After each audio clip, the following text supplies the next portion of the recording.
Thank you all for coming. My name is Michael Bromwich. I'm a doctoral candidate in the Faculty of Architecture here and a member of Jumbunna, Indigenous House of Learning.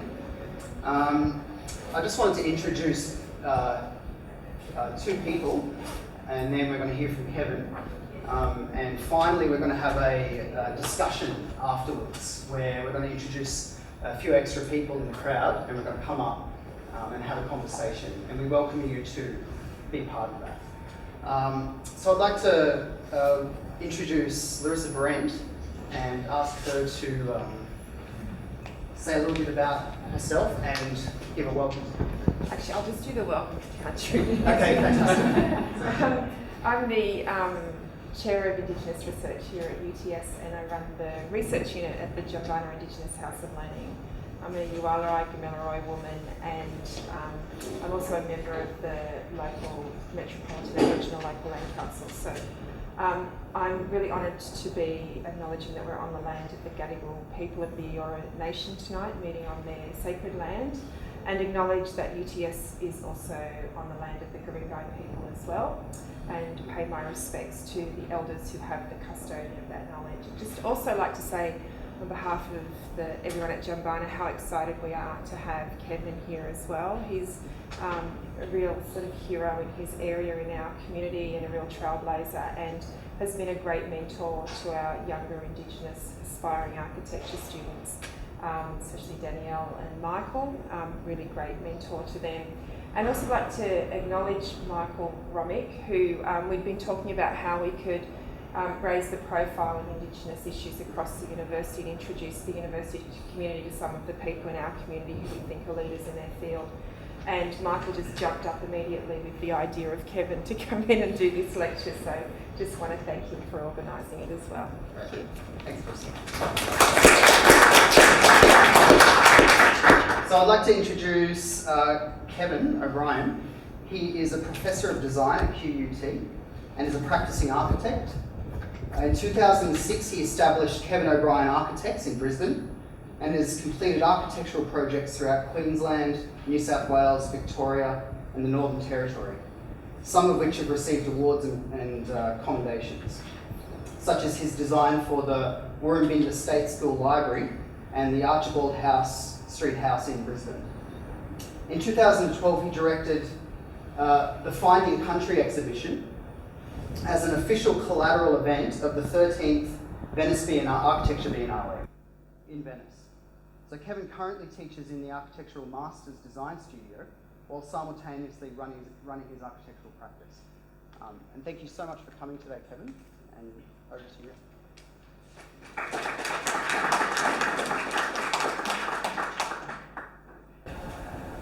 Okay, thanks Michael and Larissa and Jumbunna. My name's Kevin O'Brien. I'm a descendant of the Kurrag and Miriam people from the Torres Strait. I'll start by acknowledging Gadigal people and the land that we're on. The talk I'm going to give tonight is titled The Stolen Elevation, and it's possibly topical given what's going on in the last week or two and what's been unveiled in another part of the country.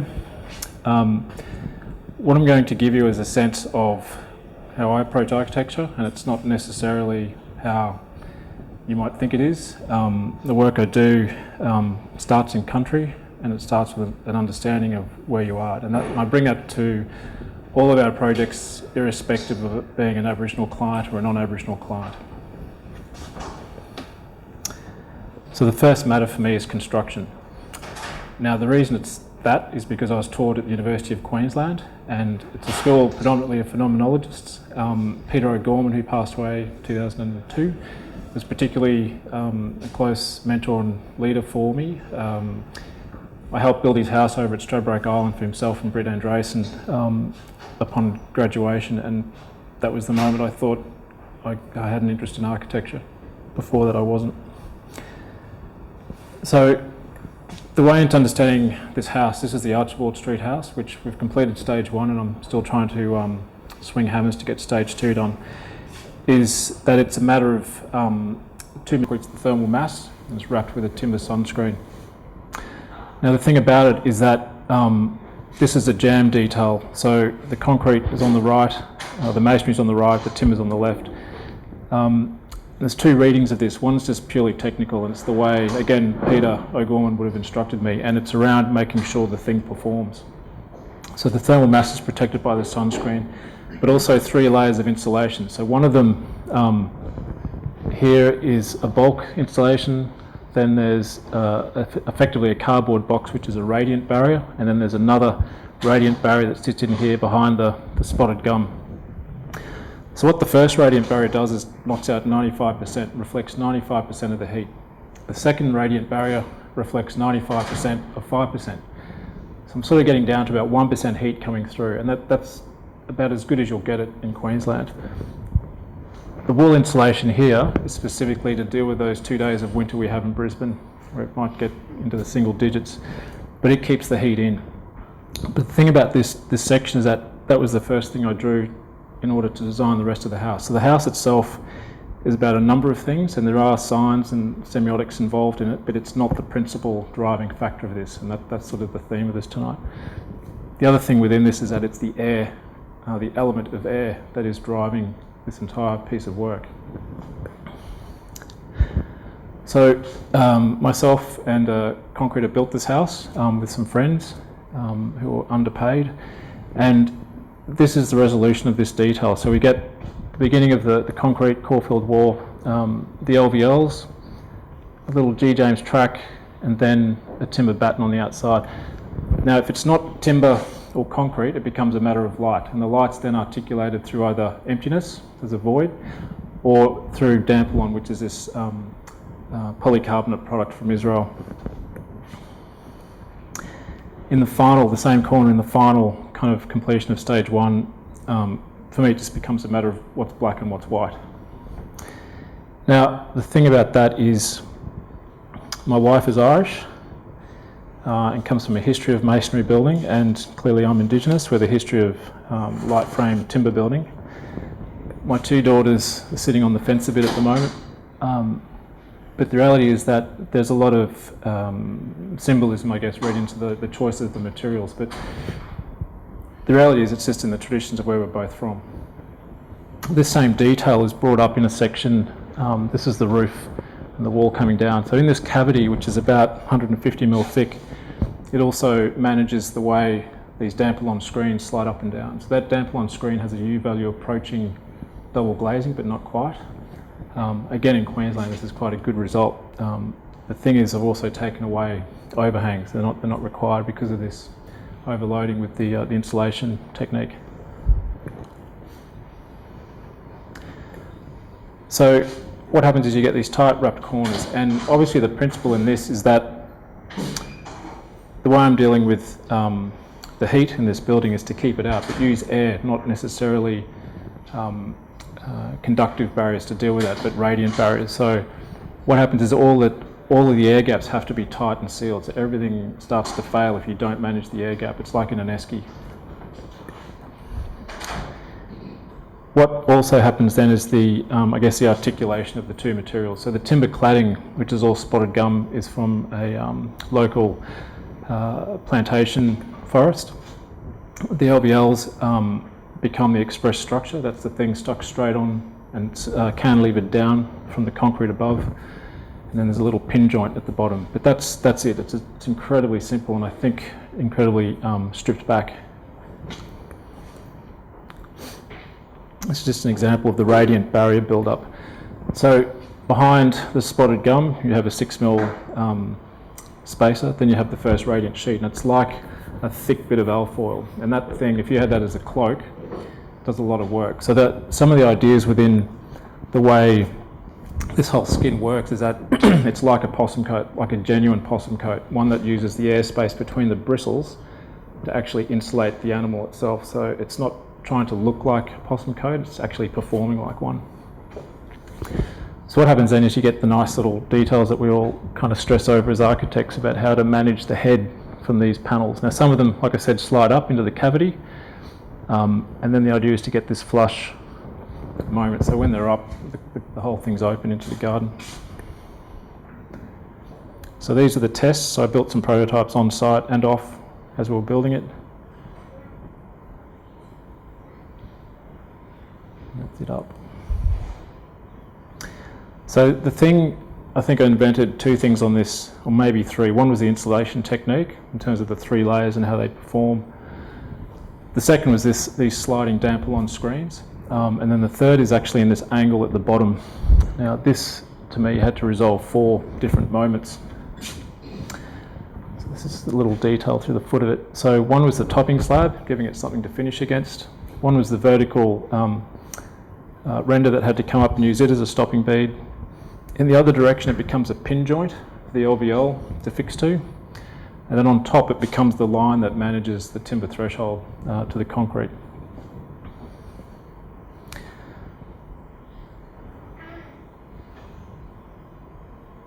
Roughly built, but I think the idea was refined enough to make it work. That's it. So what it all adds up to is, when we did the testing with our energy engineer, if you like, he managed to get all of our R values, or collate R values, which put them up around the R15, which is just off the charts for most of the walls, and came up with this sort of pattern of what the profiles for the temperatures would be during the year. Now, that's kind of mirroring what a possum coat does for the possum. It manages its heat all through the year. And in Brisbane, we'll get up to 40 degrees in summer, and in winter we will get down to, say, 7 or 8 degrees that hour before the sun comes up. So there's a good variation across this. So the building, just using those really simple passive techniques, kind of keeps it within a band. I mean, it's probably averaging about 22, 23 if you drew a straight line through. But what it's doing is evening out the kind of fluctuations between summer and winter. Now, that's projected, and we've had that sensation in living in it. I've just installed now some measuring devices. So the thing now is to test and see whether that's actually true or not. So stay tuned. I'll come back on that. In that little moment in the middle of winter when it does tend to drop down and we're starting to edge towards 15 degrees, 16 degrees, the main thing outside is a fire pit. And fires, interestingly enough, were banned by Sally Ann Atkinson, who was our Lord Mayor in '87, leading up to the Expo 88, because of people using them as incinerators and the pollution that goes with it. I've got this thing about fire, so it's kind of important to me to have one, and for a number of reasons. The ironic thing is that she was our patron for the Venice Biennale show, which I'll show you shortly. So I brought up the topic of fire. That fireplace, so when you're sitting here, we're basically facing out towards Mount Cootha. So that's West End. Just here, the city is here, Woolloongabba, the cricket ground. Now, Mount Cootha, its name's derived from a Turrbal name, which is Kuta, and it's the honeybee ancestor that inhabits that particular form of the landscape.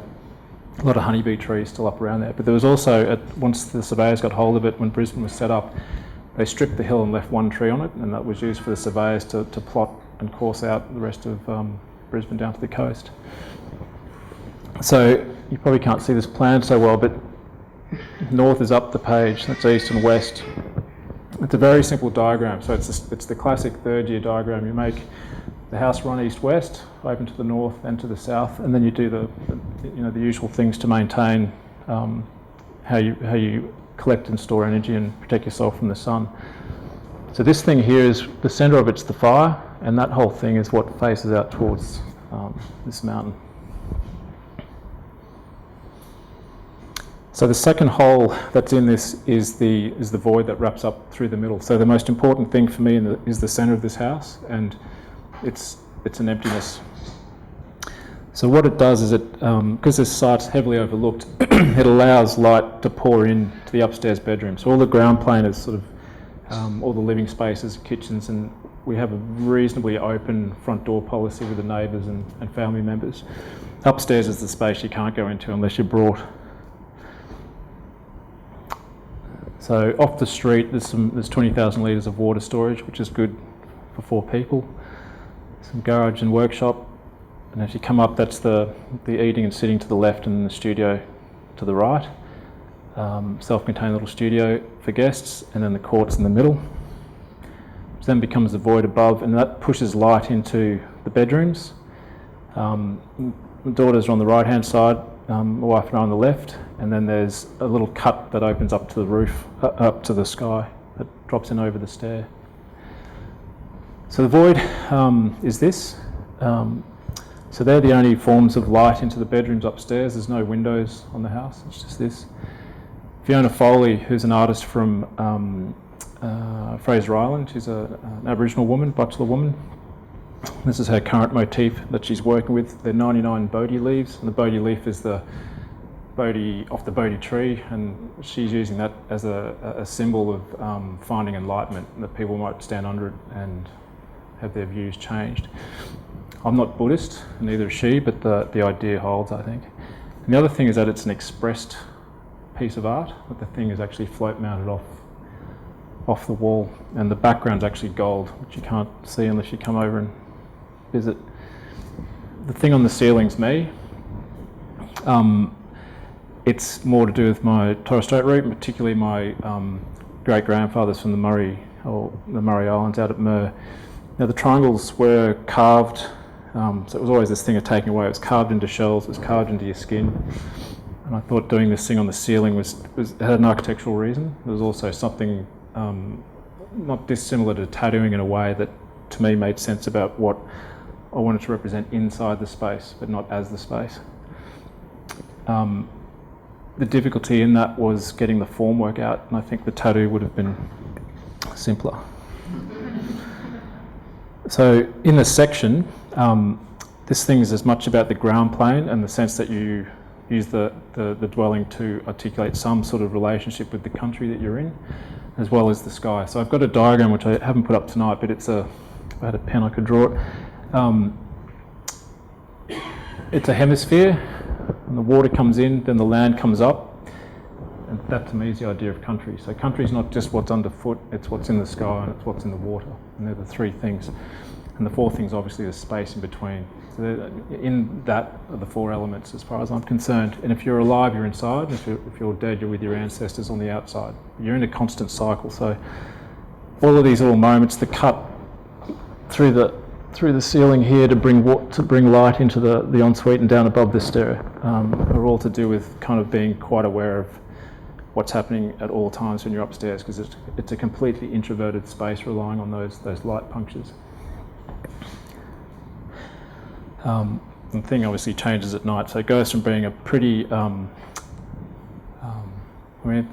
it has a fairly defensive elevation to the street, and then it changes at night and softens down. So you start to get a sense of what's behind it. That's the stairwell pushing through the Dampier panels. Anyway, so that's my version of house, and that's my house obviously, and we've just started the second phase, which is building out the back. But it's what I see when I see an image of a humpy or an Aboriginal traditional dwelling, because I don't see the form in it, I just see the structure and what was really clever about those things. So particularly through the north, where there's a lot of thatching used and composite systems where you'd have basically tree branches and sticks, and then bark skins or leaves. All the air spaces in between are actually doing a very significant job. So I see it as a matter of construction, not a form. Patron versus sponsor is the way I pursued this Finding Country project. So this, Michael alluded to before, was the exhibition I got around to doing in 2012 in Venice. It was a collateral event on the official program. Came after a lot of heartache, because I'd started this project in 2005 with a colleague, Michael Markham, who's both a mentor and a muse, and keeps me on my toes. But we originally had an opportunity after we won the competition in 2007 to put it in the Australian Pavilion. And unfortunately, I was unable to successfully argue to the executive of that panel that the show wasn't up for sale and it wasn't available to be edited without my authorship. So for me, it was about whether you have a cool Aboriginal hand in front of this thing, or whether it's playing second fiddle and sitting outside the tent. And I'm kind of got to a point in my life where I'm not going to sit outside the tent. So this thing was always going to be slightly ego-driven, is probably the best way to describe it. I was going to make this thing happen one way or another. So that aside, the basic premises of the project is that I don't see Australia as a series of layers, which is how I was taught at University of Queensland. I actually woke up one day and went, it's not that, it's just like the New Zealand condition with Maori, we're either Indigenous or we're not. And it just, the minute that happened, I had a much clearer picture. To me, it was like a scrum, the All Blacks on this side, Wallabies on the other. So instead of it being a horizontal set of layers, this thing is just purely vertical. And if it's country, you'll know it's country because you can light a fire and not get arrested. If it's city, it's got a title on it. So I don't use the definition of city in the Roman term or a modern city term. I'm using it as a way of saying if it's city, it's not country. So the moment Australia was claimed and the title went across it, it effectively robbed out country for us. Now, up in my place, up in the islands, we still burn country quite regularly, monthly, seasonally, annually. But other places, as you get closer to this, you know, the built city, you obviously don't do that anymore. But the idea here was to simply say, everyone could think about it in those terms. You've got a street directory map. Now, imagine half the population's gone and you've got to rob out half of what's in your grid. So it presents two things. You've got to get a sense of what is relevant in the city and what's relevant in terms of country, because you can't just force country and say it's a garden, you know, or it's a public space. It's actually in the same way that a sculptor empties out a piece of stone, you make something by the subtraction. So what was beautiful about this is that we had 50 originally. I think we got down to 44. Everyone sent their drawings in. We collated it, myself and a team, then worked through an idea of what the graphic was that it had to go through to pull this thing together. At that time I was fascinated with X-rays and the imagery within it, so we used that technique and that aesthetic to kind of pull out what these things were. We also elevated any of the place names that we found that had an Aboriginal origin in the way that they'd been gazetted. So I ended up with a really different drawing of Brisbane, and the drawing was 3 metres high. From here, so the lights, and 8 metres long, so it's probably the length of the wall here. And Stradbroke out here, Minjerribah out here, and then Brisbane City's there, and Mount Couth is here. So the drawing in the exhibition space was robbed with 3 oils. So we had eucalyptus oil out to the west, frangipani oil in the city, which is what we smell, and melaleuca, tea tree oil out here. The other thing that was going on in this space was that there was a sound piece, and I'd sent these recordings around Brisbane to a sonologist in The Hague, and she separated the sounds into their frequencies and stripped them by 50% and then reassembled it and used 50% reductions in volumes to produce this other soundscape that went with the drawing. It's quite a beautiful thing. This was the space in Venice that we worked in. It's an old medieval building, and in the production of this exhibition we got this space which is right beside the Arsenale wall, just here. There's a canal here. It's quite an old building, and I was asking for dimensions of the ceiling height, and every time I'd ask I'd get a different number. I couldn't understand why they couldn't just tell me whether it was 2400 or not. So when I got there, then I realised it was a slightly less than 3 metres in parts. There was also a medieval building, and the ceiling actually had a bow that dropped down, so at one point it was 2.5 metres and the other it was 3. So what we did, which is lucky, was the drawings, we had to frame the drawings and steal timber from the British Pavilion, which all seemed right, and then we knocked it in. It's on an angle, but as we kept knocking, crumble, crumble, knock, knock, crumble, we got to this point where we straightened the ceiling. And then, but the drawing was just on the right angle that you could read it better than if it was vertical. So in that way, it was just one of those happy accidents. And even the angle within the room sort of, luckily worked, because it could have been a disaster. But apparently that's the stress of working in Venice. The other thing that went with this, with 2 other things, I always do primers with projects, whether they're architectural or exhibition things. And for this, it was a series of photographs that were just myself and some students projecting images of traditional occupation or onto buildings in Brisbane. The one that I've been fascinated with ever since, and ended up in an exhibition in the Irish Museum of Modern Art recently, was this. And it's just this idea that in the Queenslanders, you probably hear about it down here, that everyone romanticises them and they're the thing, anyway, whatever. But the timber that's in them, a lot of the first growth timbers from that area also had people buried in them. And I've always been fascinated with this idea that if the carpenter's hand's in the making of the structure, then there's Aboriginal people literally in the structure. And some of these places, those things are irreconcilable. They just exist in this sort of, in what I think is the tension, and that's it. But it's symmetrical in that way. At the end of the exhibition, there was just a wall that people could leave their thoughts and whatever on. Now, this was a really interesting process, because at the end of the Vernissage, we had an opening planned. I'd raised 100,000, 70,000 in cash for this, and 30,000 in kind to make this thing happen, and practically walked to get here. But over here, there's a little boat, and we're being hosted by this Venetian Artworkers Alliance, which were as commercial as the next guy when it came to the things that Venice puts on.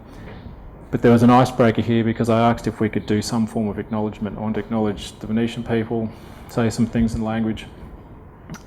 And when we started that conversation, they said, well, we'd like to do something in Venetian back for you. So a boat arrives at the end of the opening, and a little Venetian jazz band says some welcoming words, I say some stuff, and then they played 3 hours of jazz music in Venetian language. And what then happened is this crowd sort of formed and gathered. I think we only had 2 crates of wine, but the things managed to go till sunrise the next morning.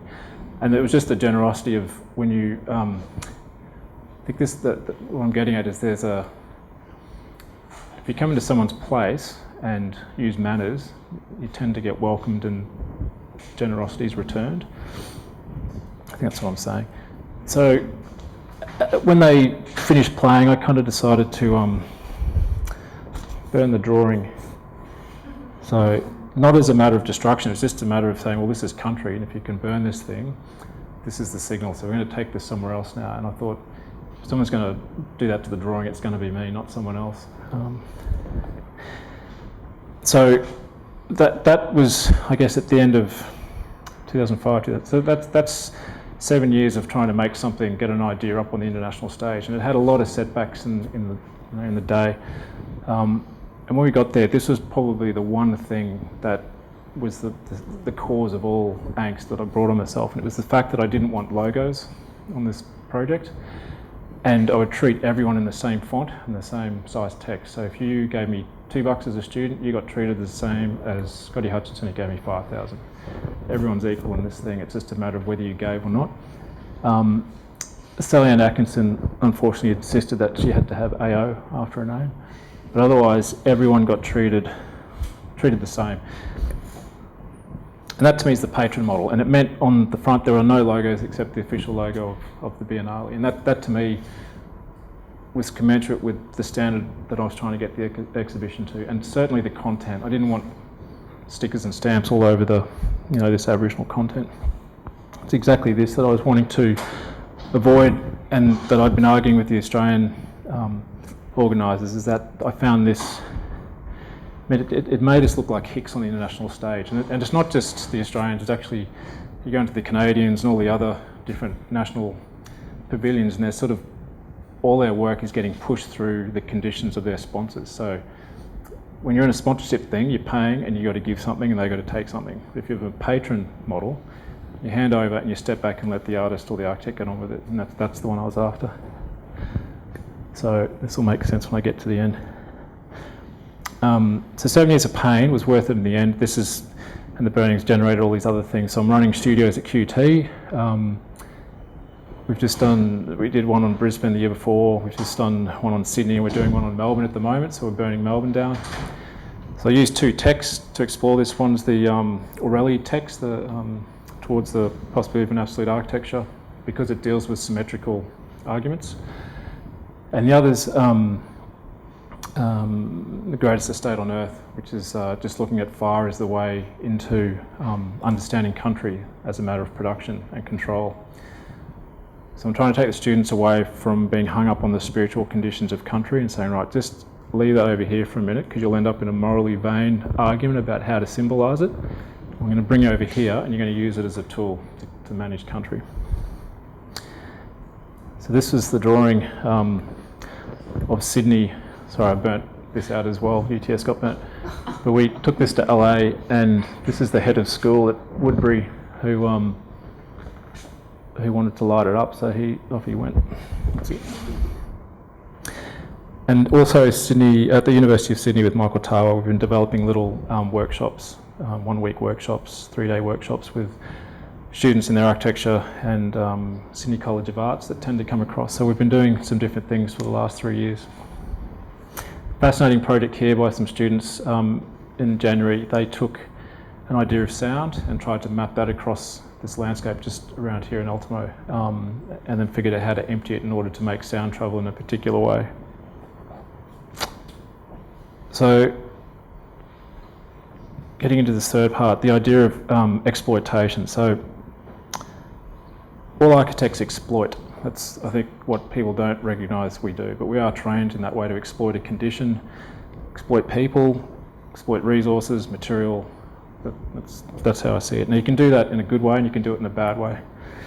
I'd like to think I'm doing it in a good way in this project. So this is in a place called Lockhart River, which is up, if you know where Cairns is, if you go another, say, 1,000 kilometres north of that again, you'll hit Lockhart River on the east coast. And there's about 9 different family groups that live there. And this project was, it's a retail store and some government offices. But you're in a community where people were sort of roped and folded into this thing and then sort of kept there in sort of a mission style. So there's no sense of public spaces and there's no sense of urban spaces and all that sort of thing. You just get buildings on blocks. So the thing I wanted to do with this, the plans disappeared, but the thing I wanted to do with this was show that you could overcome the problem of a retail store which has one door through which everyone has to go. Now the problem with the community here is that they still practice a form of avoidance behaviour. So different people need to avoid each other, otherwise there's conflicts, and then others need to avoid each other just purely because that's the way the families are aligned. So we set up a space that had a clear view. There's a whole series of them along here, but they had a clear view of the front door. So you had a sense of who's coming and who's going, and you could wait. And you could wait in a comfortable way, which was under the shade of a tree, which Public Works wanted to rip down originally. Kept those. You sat in the shade of a tree, had a view of these doors, and you had a distant view, so you could actually also move off if you needed to. So the space itself is very much an extroverted one. You're not locked into this thing. So this was the main move. This was the important one. And then from the inside, so there's a whole series of these barriers. So what happens in the communities where they don't have these sort of settings to help manage that is that you end up with conflict at the doorways, and then kids get sent in to check who's in and out. So you just have this door sort of slamming, and then that sort of falls into who's working in it, and then you sort of have this ongoing problem. The screen on the front was developed over a very long period with Uncle Lawrence Aminyo, and again, it's this Damplon product that I've been using for about 10 years, and it was always going to receive some kind of treatment. Now, whether it got art or not was just a matter of whether I could get permission to do that there. And Uncle Lawrence is one of the senior sort of lawmen there, had these amazing Mimper Shield carvings that he did. And we worked together to get it to a position where he's happy with it, and we tested and made some panels and put it up, and he liked it, so we were able to use that thing. But for me, it was a matter of getting the thing scaled, and what it also does is it masks all the security lights. So what happens is at night, when the lights go on, this thing just glows in the dark, and that's it. So what happens otherwise in other communities is that when the lights go on, it's barbed wire and bright lights, and it's a pretty horrid sort of setting. So in that, I think you could argue Aboriginal exploiting Aboriginal. I think that's a reasonable thing. I think it's a positive one. But then it got me thinking, these are current thoughts from this last week, that there's also non-Aboriginal exploiting non-Aboriginal, and I think the best example is in the Marika Alderson house that Glenn Murcutt did. And I've got his permission to put this up, but the argument for me is that in order to make that house, and it's this beautifully resolved technical house, responds to the climate, the conditions, and the material he's using as usual. that he brought BHP and he exploited their need to kind of contribute, sponsor, fund this thing, and also get what they needed to out of it. But as a student, when I was graduating in '95, this was the topical thing at the time. This was a thing where everyone said, well, how, you know, why is this family getting this building? And the reality was Marika is this well-travelled artist, international artist. And the thing that went off in my head was that, yes, Aboriginal people are entitled to excellent forms of architecture, full stop. So that brings me to the next one, which is Aboriginal exploiting non-Aboriginal. And the reason I say this is because this is the Brambuck Cultural Centre by Greg Burgess.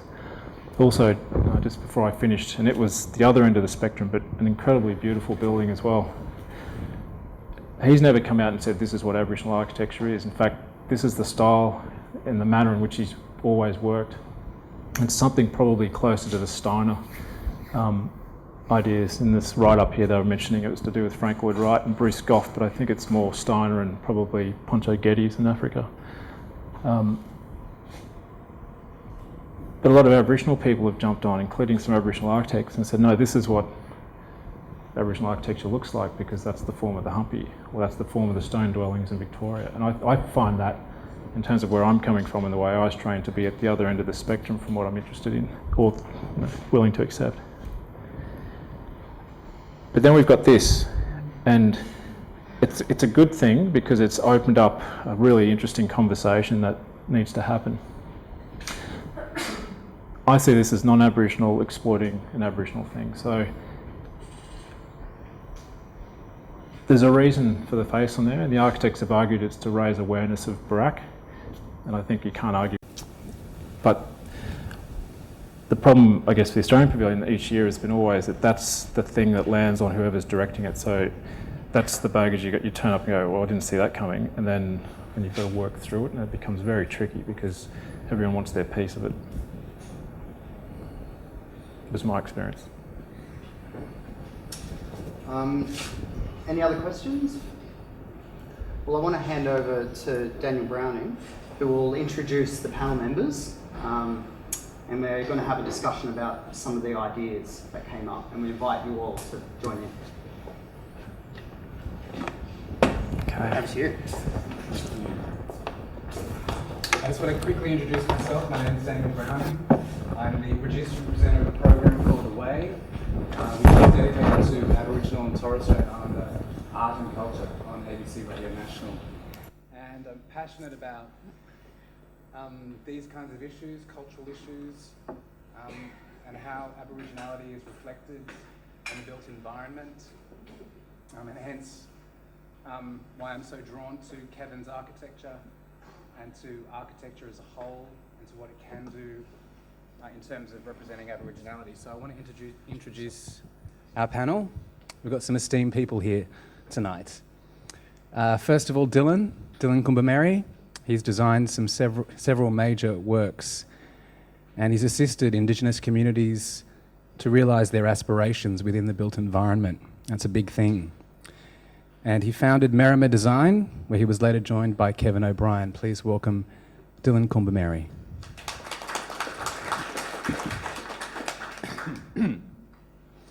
I don't really have to introduce Kevin, but he's an architect and principal of Kevin O'Brien Architects. He's also Professor of Design at the QUT School of Architecture. Please re-welcome Kevin.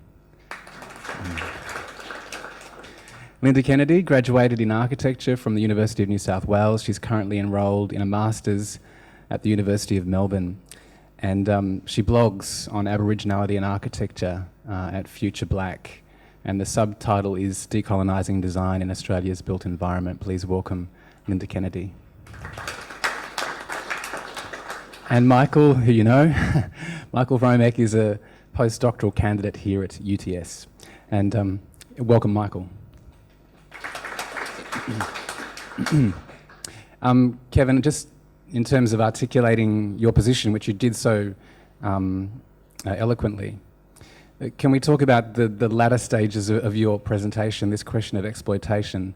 And I think we talked about this on the radio last week. Exploitation there's no value judgment attached to that.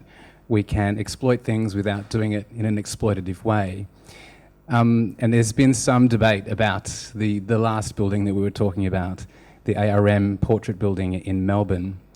And but I'm interested in how your position has changed in relation to that building. It's become a lot more heated, let's say, and dramatic in the last week or so. Thanks, Daniel. I wrote about this 2 years ago when the DA came for an Art Link magazine that you guest edited actually back then. So I wrote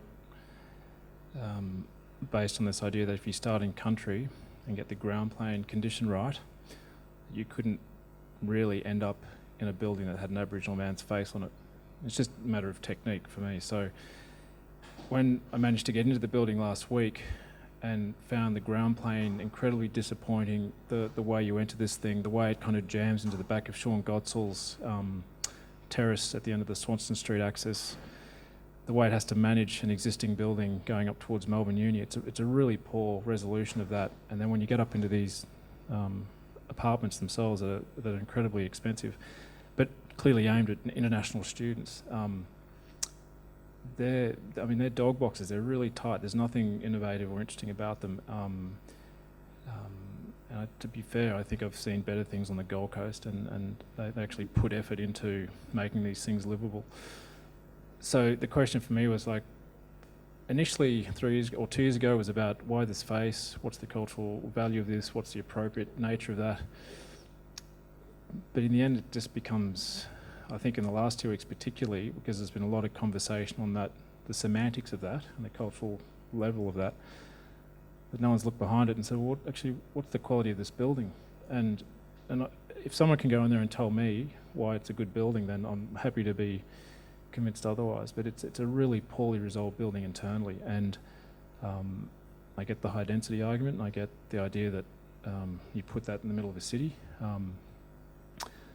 But I can't accept that you could then turn around and say, well, this is architecture as well, because it's not. It's exterior designing, that's it. And people who practice and fashion buildings in that way have been infiltrating the architecture schools and sort of, I think they haven't been properly identified as being exterior designers, and that's actually what they do, and they do it incredibly well. But it's certainly not architecture. Architecture goes right through the whole thing. So I'm still forming a final opinion on this, but I certainly can't accept that it should be architecture and treated in the same way at the moment. Talking stick is such an annoying thing. Linda, you live in Melbourne. We had this conversation on the radio last week, as I said. But you have to live with this building, this structure. I mean, it's only recently been unveiled. It's been covered up again, I believe. There's some debate about the identity of the image of the man, the provenance of that image. But what do you feel about this building that you live with? I've probably got some quite strong views about this building, but it follows on from the stuff that Kevin was talking about, that it's a visual representation stuck onto the outside of a building, and the dialogue coming out of ARM or the construction company Grocon is about, bridging this gap between cultures. But what is it actually bridging? It's a picture of a man's face on the outside of a building. So I think it comes back to something that Kevin said in the interview as well on the radio, that it's not doing what it's saying that it's doing, and identifying this building as something that's somehow closing a cultural gap, whether it, I don't even know what gap that might be. Is it architecture, or is it about a presence within the city?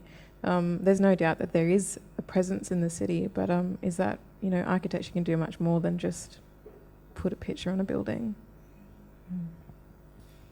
Dylan, can I ask you, in terms of creating spaces that not represent Aboriginality, but that Aboriginal people can use?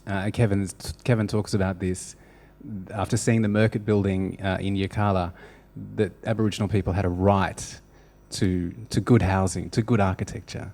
Where do you think the best examples of that might be? Is it that Merkit building up in northeast Arnhem Land?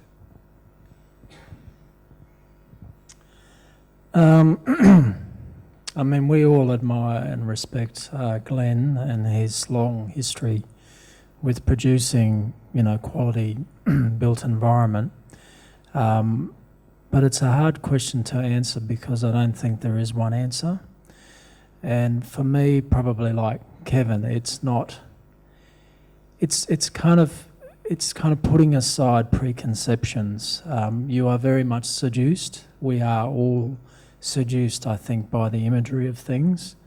And I think if we have the maturity, and this is as a nation actually, if we have the maturity to put aside the preconceptions and get behind, exactly like what Kev's saying, get behind the face of things, then you can find true beauty and honesty everywhere.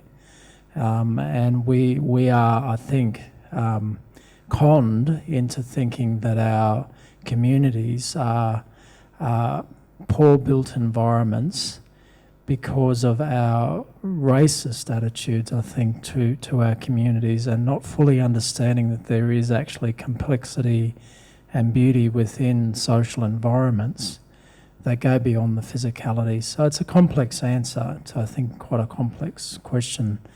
But turning full circle, I don't think Glenn's house up at Eucala is actually the answer. I just think it's one solution.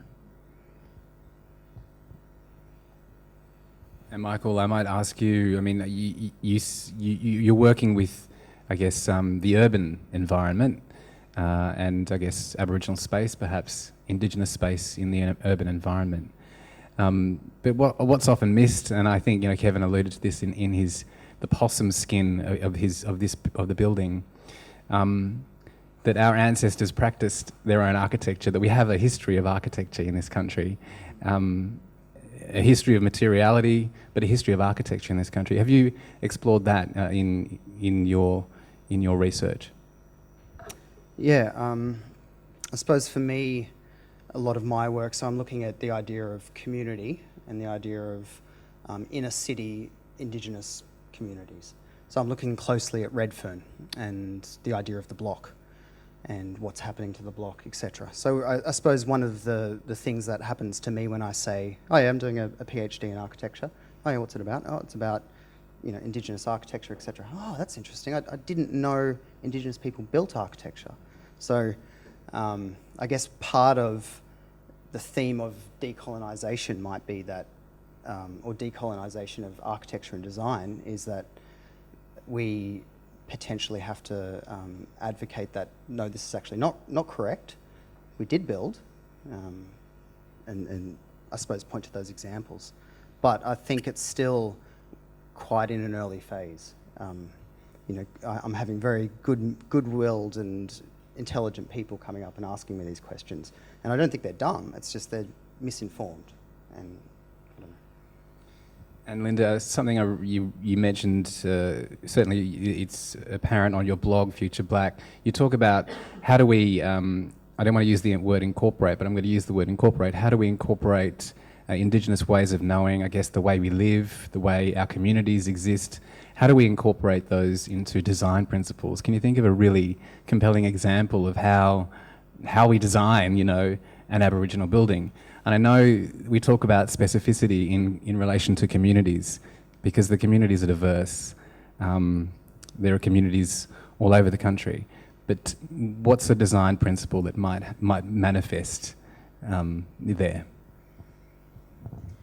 I think one kind of fundamental thing for me is the way that we actually think about using space for people, and not just designing something that kind of looks pretty or what it's made of and how it's constructed, but actually how people use it, and coming out to some kind of principles, again, specifically for whatever community you're in, but particularly with kinship and how we use space for people, like the nuclear household is kind of a good example. Like, how do we break that down and take values from what we find strength in within family units, and use the way we might want to interact with people in the way that we plan space. So how we have our communal areas, it came through a lot in Kevin's projects, are really good examples, if that helps. Yeah. Dylan, can you think of an example? What's a good design element that pays respect to the architecture that was practiced by our ancestors all over the continent and in the Torres Strait? Was there something that still works? There are still things that work, structures that work.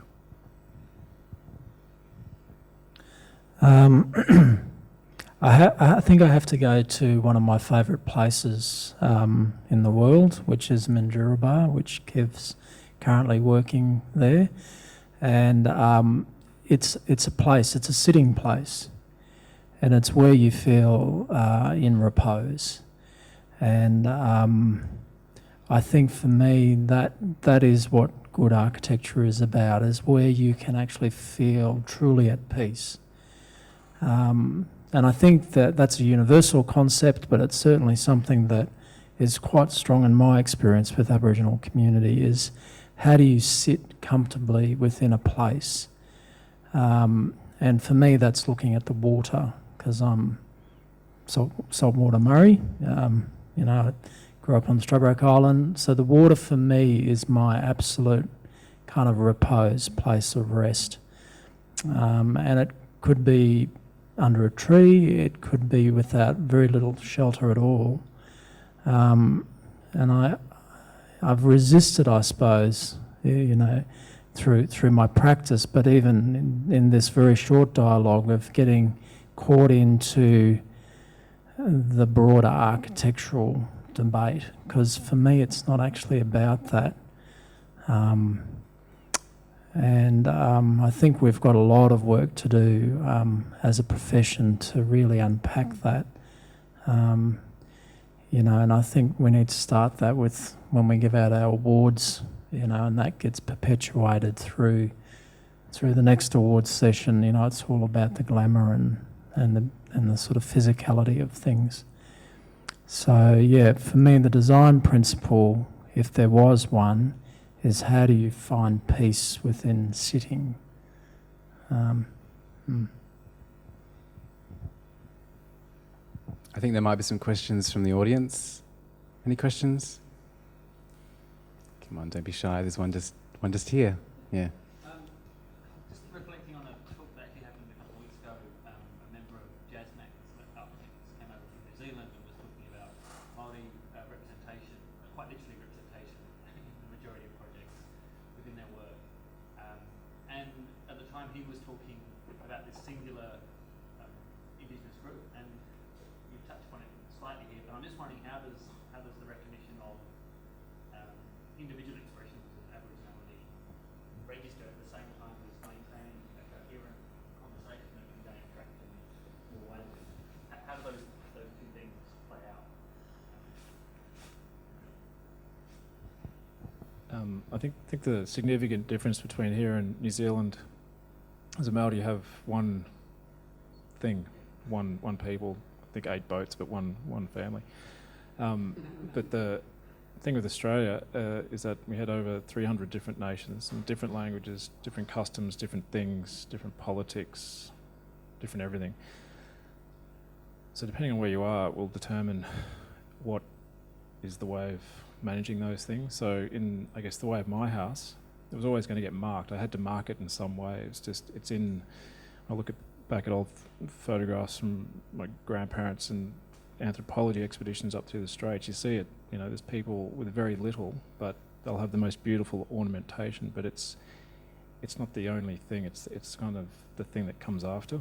And for me, when I did my house, it was always the thing that comes after. It's not the thing that comes first. And it's certainly the way I approach all the buildings we've been doing in our practice. So that's sort of my take on it. Another question?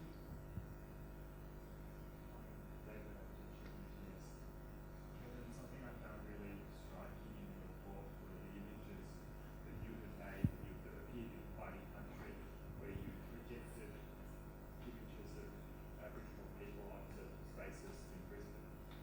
I wondered if you could talk to the different philosophy or effectively the differences between that type of placing of Aboriginal imagery and identity within the city as opposed to the ARN portrait building and its evocation of Barak in the city, and where the nuances might be in those approaches. Yeah, that's a good question, David. I think when I did those, that was 2011, I think it was. And the purpose of those things was as a primer. And because I'm very interested in the idea of symmetrical contests, or because that's what I am. I have an Irish father and an Indigenous mother. I'm always having to deal with the difference between the two. So it informs everything I'm interested in. So I'm always looking for the tension in between, whether it's the radical centre, whether it's this form of something in the middle where you get the space that's not occupied. So the images themselves are always going to be something that I needed to understand. Why is that tower there, where there's an Aboriginal history right there that's not being acknowledged? And obviously the most effective thing was to put it on there and then look at it and watch the traffic stop, because there's someone being hanged off it in terms of the imagery. So that happened on the windmill in Brisbane. That to me was incredibly effective, but it's not a permanent thing. And I think maybe the difference with the RM tower, if we get caught up in the semantics of the semiotics, as it were, that's presumably permanent, and it works within the first 300 mil of the building. It has its role. It's non-Aboriginal architects trying to get an idea out to the non-Aboriginal population there. Problem with that is that it then attempts to become a monument, and the problems with monuments is that they become parts of myth making. And the problems with myth making is that then they have a whole criteria around which they determine what's relevant. So at the other end of that shrine at the other end of that axis is the Remembrance Shrine, and if you come down inside, there's a beautiful statue of a father and son back to back, and the minute you turn around and look down the axis, the thing you see isn't emptiness, it's actually a retail store that ARM have put into this building. So to me that jars, because you've got something that's meant to be quite sacred and important about the sense of loss. Then there's a retail store on its axis. You turn around and that's the first thing, there's lights glaring up. So when I get down to the other end and see this face and this building, the argument to me is that the reason you can't have a monument on a residential building is for the same reason you shouldn't have a retail shop facing the Shrine of Remembrance, and it's its most important thing. So the other thing cutting across that argument is this idea of permanence, and whether we build permanently or whether we build permanently or whether we make the buildings permanent themselves. And the difference in that is the Issei Shrine and the thing being rebuilt in the same way. I think a lot of our traditional structures were rebuilt as you moved around country. Obviously in my building, for my house, I've said, right, this thing stays for 100 years, with or without me. This thing has a long-term idea of what it is. So the skin itself might be rebuilt as it falls away, but the core itself is permanent. So I think it's all about the message of permanence, really. So whether we're going to keep forcing Barak down the Victorian CBD for another 20, 50, 100 years, or whether the politics shifts in that time and then they have to shift with it. So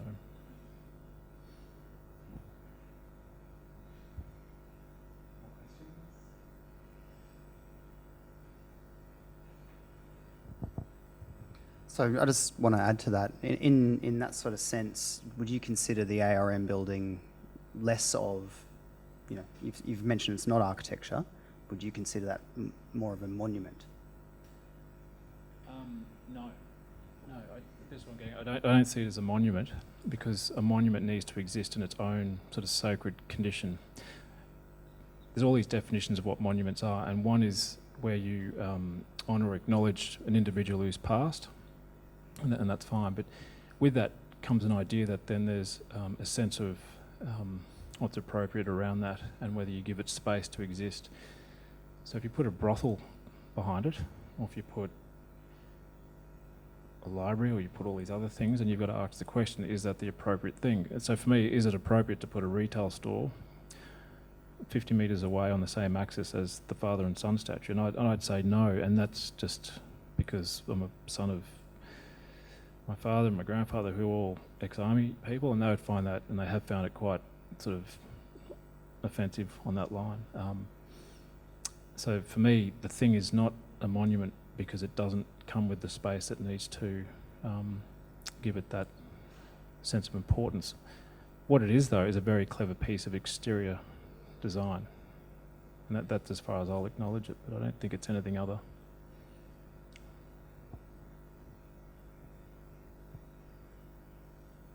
More questions? I've got a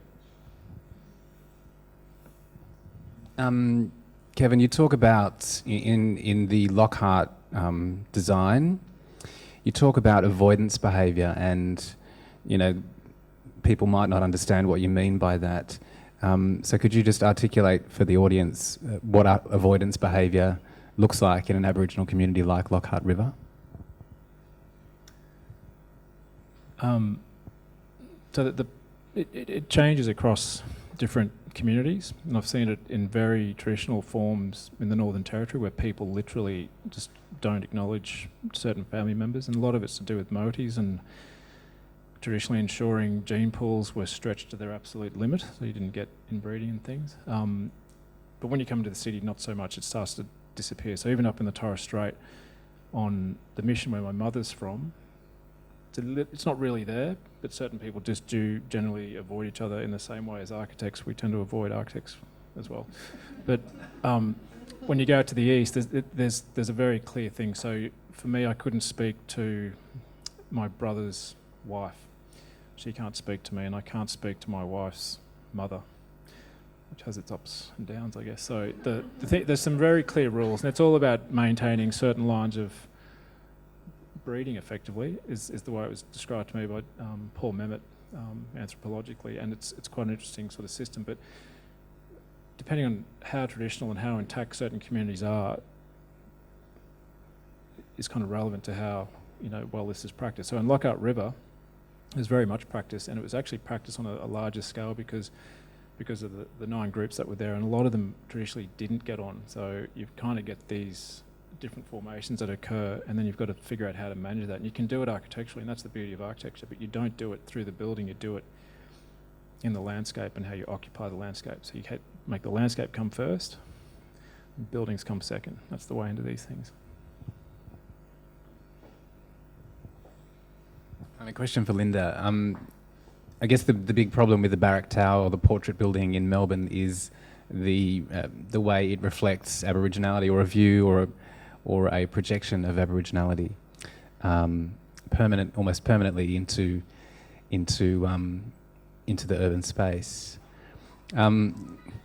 How do we represent Aboriginality in a building? If that's the thing that you want to do, how do we go about doing that? Is that a desirable thing? It's not something that I've really been thinking about. Like, my interests are looking at a deeper level what the values that we have within our cultures are and how we use them architecturally beyond the visual representations. Personally, I think visual representations in arts and crafts are really relevant in the engagement process and how we can use them as a tool for conversation and a tool for drawing out what is important to community. It's something that we've had for a long time as within our communities, like how we can use that as a tool for connecting amongst Aboriginal people as well as beyond that.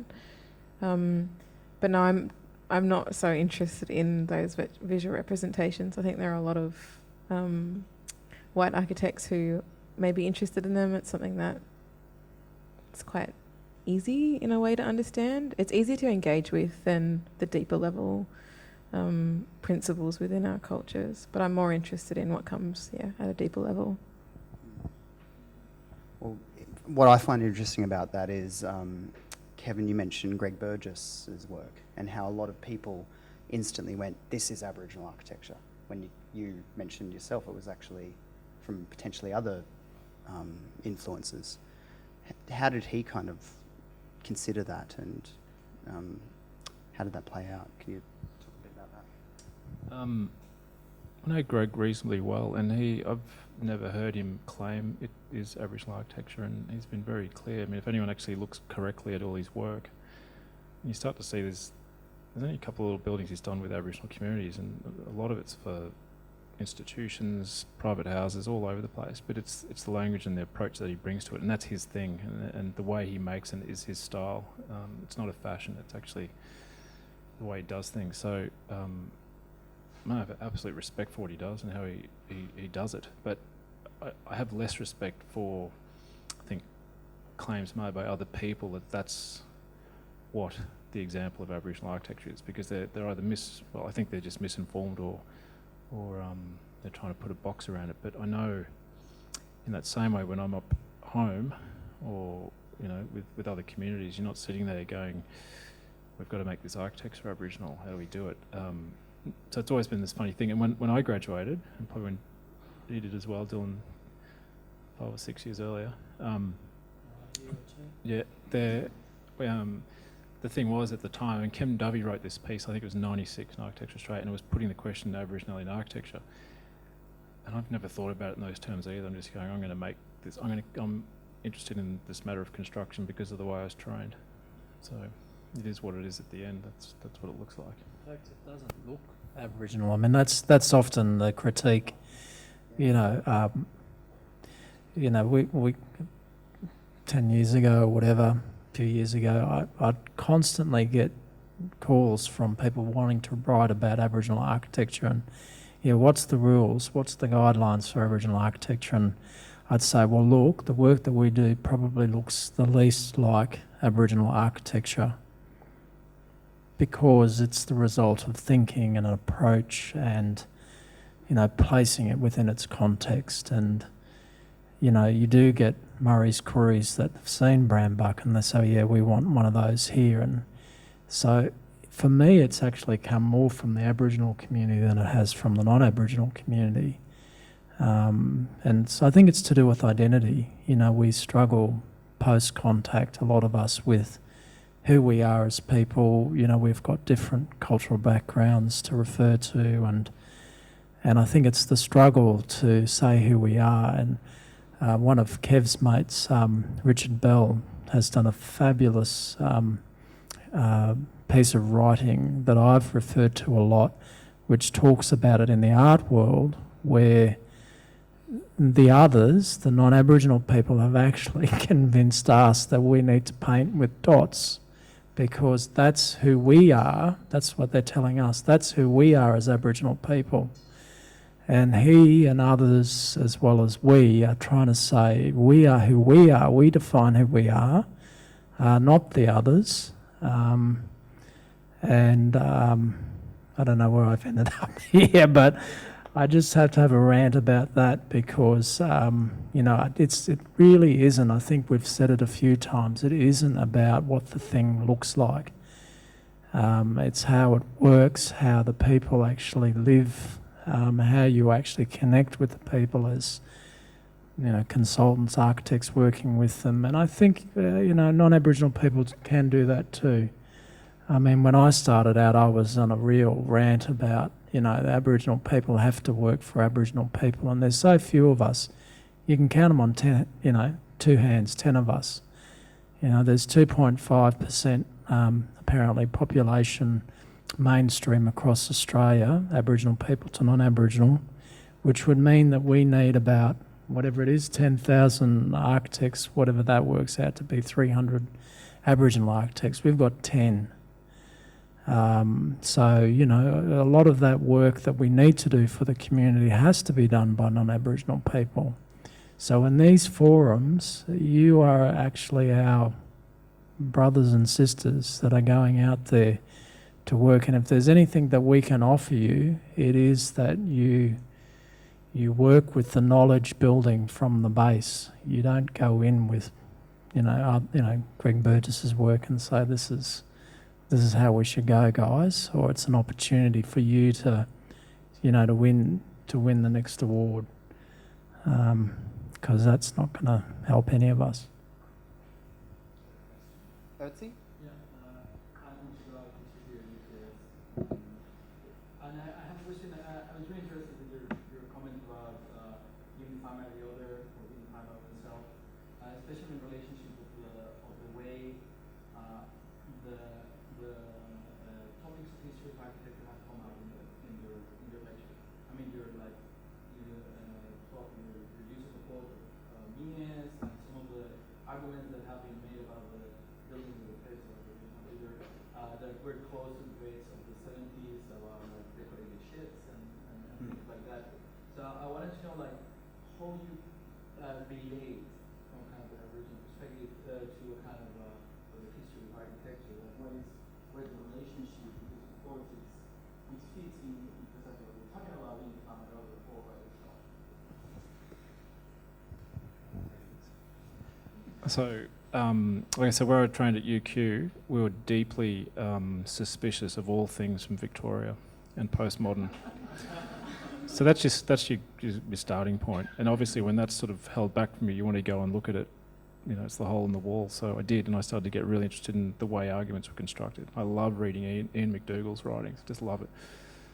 I've been in the buildings, and I don't particularly enjoy the buildings at all. I don't particularly rate them, but the thing that I'm really interested in is because of the way modernism phenomenology was taught to me at the University of Queensland by the likes of Peter O'Gorman and Britt Andreasen and John MacArthur and co. Is that it introduced me to all these other things. And the thing that I hooked into wasn't necessarily whether I was trying to relate myself to architectural histories, is that it just became a matter for me of how I was managing my indigeneity with Western architecture.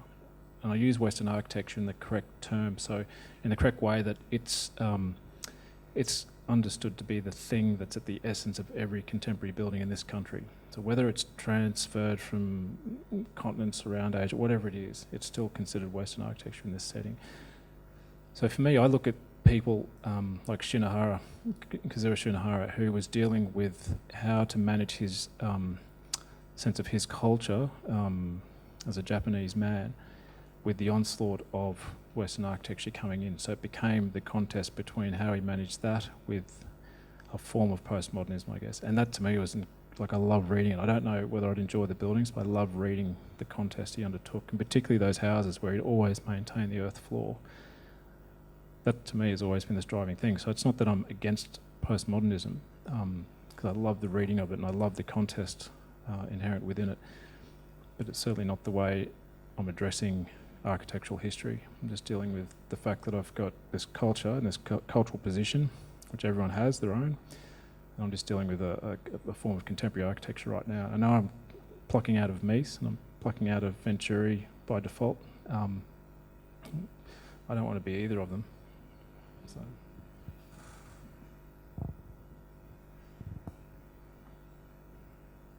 Any more questions? Here we go. Yeah, this is a question probably all the panel members. I was quite interested in something Kevin you said earlier, where you sort of established this idea that the city is a country, country is a city.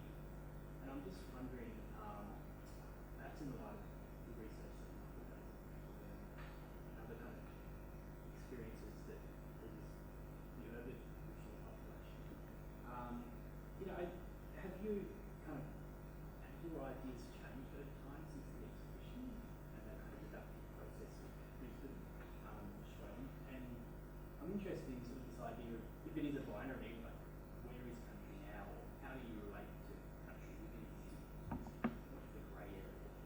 Yep. So life's black and white, right? That's the first thing. No, that since we started talking about this in 2005, it's changed every year, and those primers are the way into understanding the next thing in it. So where the studios are right now is that because of the way students were struggling with this concept of country, I gave them the Gamage reading, Bill Gamage reading, and it just reduced country to a very scientific explanation. It's a matter of fire, it's a matter of production, it's a matter of maintenance. So once they could understand those sort of concepts, they could then empty the city in a particular way. And so it's a conceptual technique of analysis. It's a very different one. So I can say to my students at the moment, what's on your grid, and they can tell me exactly at any pinpoint what it is. So I don't end up with all these usual sort of diagrams showing the sun rising here and the wind there and all sort of stuff that mean nothing in the end.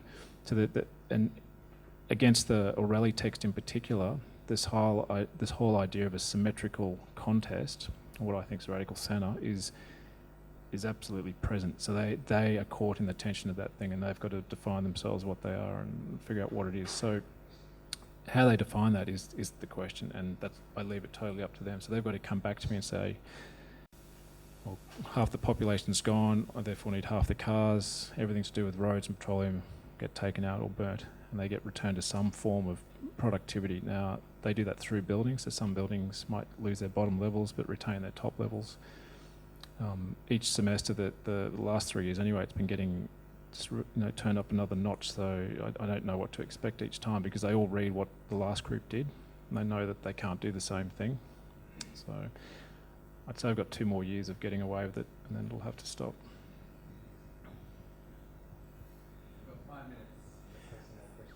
I might just add on to Kev's thing. How do you find it perhaps within the city? And I've been living in Sydney. I'm from Strawbroke Island, Queensland on Murray, but I've been here for 33 years, more than I've been up there. But the city of Sydney has undertaken a lot of things, one of which is called the Eura Journey, and some of you may be aware of that. And for me, that is a really brilliant way of bringing together what might seem to be contrasting or contradictory stories of a place, but they somehow make something new out of the reading of that place. So take, for example, Hyde Park, Unimagine, which is the Colour Diggers Memorial that's just been launched. I don't know if any of you have seen that, but it's a fantastic juxtaposition of the remembrance of post-contact war service through the Dellet Memorial, and a new insertion from an Aboriginal perspective, 2 coexisting on a place which was originally a contest ground. So pre-contact, men would come and sort out their differences in that place. What a fantastic story. I didn't know that story until research started to come to light on that place. And there are many, many, many stories on that Eora journey around the city that transform your reading of the place. And many of the public buildings were placed, churches for example, on the confluence of meeting places, because that's where they knew that they could convert people. They were often places, ceremonial places, important places, where there were vantage points, water was gathered, special places, public buildings are there. So you can read that landscape through that understanding of the Aboriginal story, through the non-Aboriginal story, and the story that's shared between the two of them. And that's a really exciting place to be for us, not only in Sydney, they're doing it in Melbourne, they're doing it up in Kev's country, my old country in Brisbane. That's the exciting thing, and that's where you actually share the knowledge, and the value of Aboriginal people in contemporary society can still give, particularly to the city. And what a wonderful thing for visitors to the city, not only the residents, but visitors coming in. What's the first thing that the visitors to Sydney want? They want an Aboriginal experience. And now they can start to do that through a wonderful project like the Eora Journey. I think we're running out of time. I just want to say one thing quickly. We're almost out of time, but I just want to quickly mention that the author that Kevin mentioned, The Greatest Estate of Earth, Bill Gammage, is going to be coming here to give a lecture on June the 17th. So I hope to see you all again then. I just want to hand it to you. Yeah, I just want to concur that The Biggest Estate on Earth, Bill Gammage's Agricultural History of Australia, incredible book. It really reframes some of the things we're talking about today. Could you please thank our panel, Dylan Kumbameri, Kevin O'Brien, Linda Kennedy and Michael Romek.